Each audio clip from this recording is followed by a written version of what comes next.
ಅಧಿಕಾರಿ ಯೇಸು ಸ್ವಾಮಿ ಬಳಿಗೆ ಬಂದು ಆತನಿಗೆ ಅಡ್ಡ ಬೀಳ್ತಾ ಇದ್ದಾನೆ.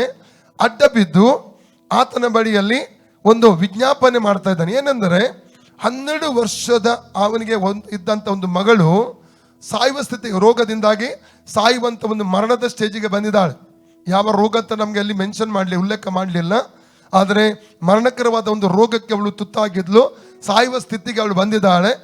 ಅಂತ ಒಂದು ಸ್ಟೇಜ್ ಇತ್ತು, ಸಾಯುವಂಥ ಒಂದು ಪರಿಸ್ಥಿತಿ ನಾವಲ್ಲಿ ವಾಕ್ಯದಲ್ಲಿ ಉಲ್ಲೇಖಿಸುವಂತನ್ನು ನೋಡ್ತೇವೆ.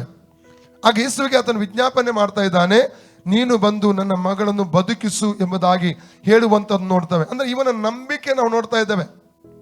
ಎಲ್ಲ ಪ್ರಯತ್ನಗಳನ್ನು ಆತನು ಮಾಡಿರಬಹುದು, ಯಾವ ಪ್ರಯತ್ನ ಕೂಡ ಸಫಲವಾಗಿಲ್ಲ. ಎಲ್ಲಿ ಕೂಡ ಅವನಿಗೆ ಬಿಡುಗಡೆ ಸಿಗದ ಕಾರಣ ಅವನೇನ್ ಮಾಡ್ತಾ ಇದ್ದಾನೆ, ಕರ್ತನಾದ ಯೇಸು ಸ್ವಾಮಿಯ ಬಳಿಗೆ ಆತನು ಬರುವಂಥದ್ದನ್ನು ನಾವು ಕಾಣ್ತೇವೆ.